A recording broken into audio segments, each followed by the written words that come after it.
tinigil muna ang paghahanap sa mga residenteng pinaniniwalaang inanod sa lawa ng Taal noong Bagyong Christine. Dahil daw po yan sa banta ng masamang panahon dala ng Super Typhoon Leon. Nasa frontline ng balitang yan si Rainiel Pawid.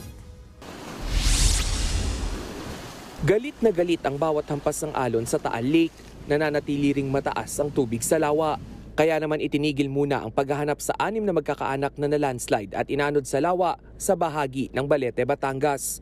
Wala na tuloy nagawa ang rescuer na si Edwin kahit gusto niyang sisirin ng lawa para sana mahanap ang 3 kapatid at 3 pamangking nawawala. Ang daming kalat na mga dumadating na mga burok malalaking kahoy.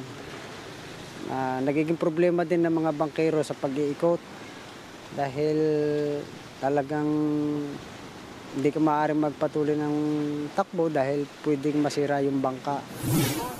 Agad naman daw didiretso ang mga rescuer sa ground zero para ituloy ang operasyon kapag kumalma na ang lawa.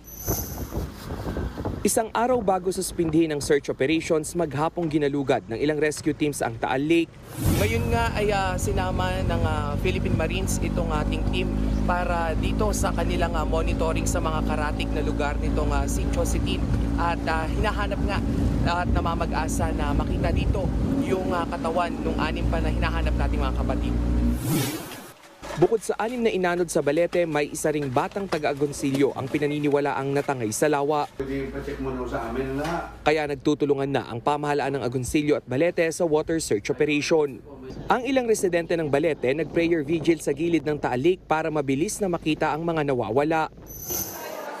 Para naman kahit paano'y makatulong sa mga nasalanta ng nagdaang Bagyong Christine, 500 pamilya sa Balete ang binisita ng Alagang Kapatid Foundation.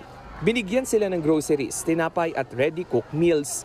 Ito ang kagandahan dyan kasi ang dami rin natin mga kapatid na gustong tumulong at mag-reach out sa kanila. And that's why tayo ay nagtutulay lamang nitong gustong tumulong at yung mga nangangailangan ng tulong. Nagbabalita mula sa frontline, Rainiel Pawid, News 5. Mga kapatid, Dimples Romana po, kumpletuhin ang inyong umaga ng mga kwentong puno ng inspirasyon. Salubungin po ang bawat araw ng may ngiti at pag-asa. Kaya't mag-subscribe na po at mag-follow na sa aming social media pages ng News 5.